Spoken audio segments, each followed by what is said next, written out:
My husband and I have lived all over the world, right? So we've been in New York, LA, Hong Kong, and we decided to move back to the Mid-Ohio Valley in 2012. Most of our adult life, we worked in restaurants. Yeah. So we knew that at some point we were going to open something. We saw a for sale by owner sign at this place, so we picked up the phone and called, and we thought to ourselves, nobody will ever give us money to put a restaurant here, but let's just take it as far as we can and see how far we get. Well, one of the things that makes you a little different is your menu. Tell me a little bit about what your menu decisions were based on. I mean, because it is different. Yeah, so we wanted to be a little adventurous. So, we've been all over the world, so we've had a lot of different cuisines, but we thought, what kind of traditional favorites that you can get in town can we present, but do it a little differently, right? So if everybody has cheese sticks on their menu, well, then we're gonna have pepper jack wedges that are dredged and deep fried and served with an aioli instead of, like mozzarella and marinara. Most of the time we find ourselves trying to create something that we ourselves would like to enjoy, such as we got this new addition to the restaurant, which will be this beer garden, an outdoor area, a little bit more casual than the one we have,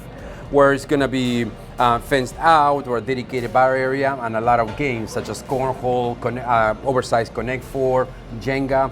So we wanted a place that we could go and have a beer and a pizza while our kids play around and just feel comfortable.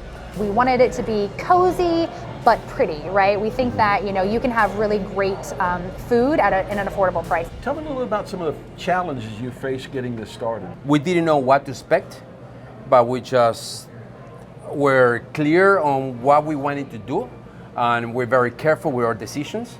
And we just push forward and just hope for the best. Called a bank and they said, anybody who picks up the phone at the bank and we're like, hey, we want to start a restaurant. They're like, okay, calm down. You need to call the Small Business Development Center. We got involved with the SBAs, and just the community of the city of Marietta was so supportive of us that things, end up having the outcome that they did. Tell me what the Small Business Development Center did for your project. They were the key. They were a key part of all this to make it happen. One of the things that I remember the most about the SBA, it was how straightforward and down to earth they were from day one. I remember we put together different categories, right? Like, how are we going to do our marketing?